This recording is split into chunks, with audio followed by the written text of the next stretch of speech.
You know, they talk about the border. Oh, we have a plan for the border. I didn't have any help. I had a very hostile Congress. And what I did is I said, close the border to the Border Patrol. They're great. And the border was closed. Such an important state, Pennsylvania. Danielle, can you tell me the plan for the next 6 weeks? Well, you're exactly right. We have 6 weeks left, and this election is really simple. Voters have told us that this election is about key issues. It's about the economy. It's about bringing down the cost of inflation. It's really about those kitchen table and pocketbook issues. And the second most important issue to Americans is that southern border. President Trump has a track record of delivering for American families, for American workers. He has a track record of securing that southern border. And Kamala Harris, as President Trump said last night in Pennsylvania, has failed over the last 3.5 years. Heck, even her running mate said it in a rally recently. He said, we can't afford another 4 years of this. The American people agree. The next 6 weeks is about getting to work. We encourage all of your audience to join Trump Force 47, get involved, make a plan to vote, and help their neighbors make a plan to vote, because that's the only way. Electing President Donald Trump is the only way that we're going to bring down the cost of goods, that we're going to unleash American energy, that we are going to unleash American workers, and we are going to make America great again. So this mass deportation plan has been controversial, particularly if you watch MSNBC and CNN. You are a Cuban American. I'm wondering what you make of the fact that 54% of Americans agree with deporting illegal immigrants, including 25% of Democrats. So basically 1 out of every 4 Kamala voters agrees with deporting the 10 million people who have come here illegally over the course of the last 4 years.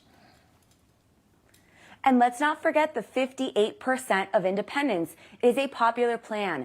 Hispanics also support President Trump's plan to secure the border and deport mass deportations for illegal immigrants. This invasion is something that we cannot sustain in our country. We know that it is a drain on our resources. We know that it is hurting our economy. We know that migrant crime is through the roof.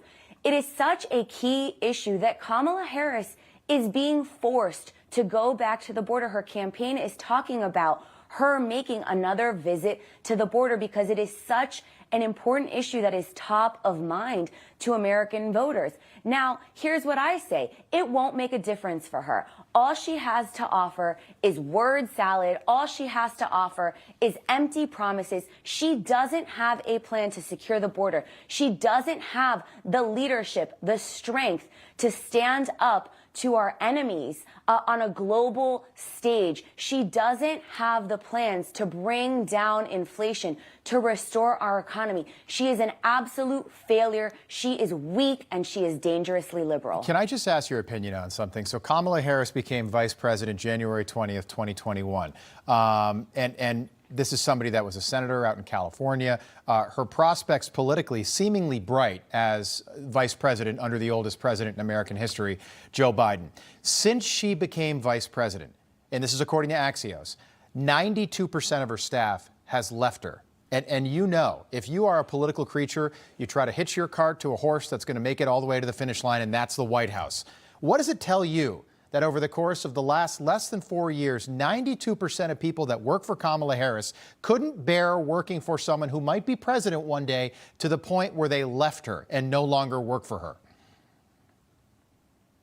Well, it absolutely speaks volumes. And what else speaks volumes is the fact that she ascended the throne to the top of the Democrat ticket without earning a single Democrat vote to get there. Let's not forget how liberal she was in 2020. She was defund the police. She still is.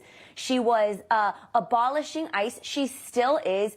She said in the CNN interview that her values have not changed. And while it is incredibly telling that her staff cannot stick with her and what kind of a failed leader she is, it is also just as telling that she did not win a single primary state in 2020 or 2024 to get to where she is today. The American people do not want her, and they will reject her in November. you.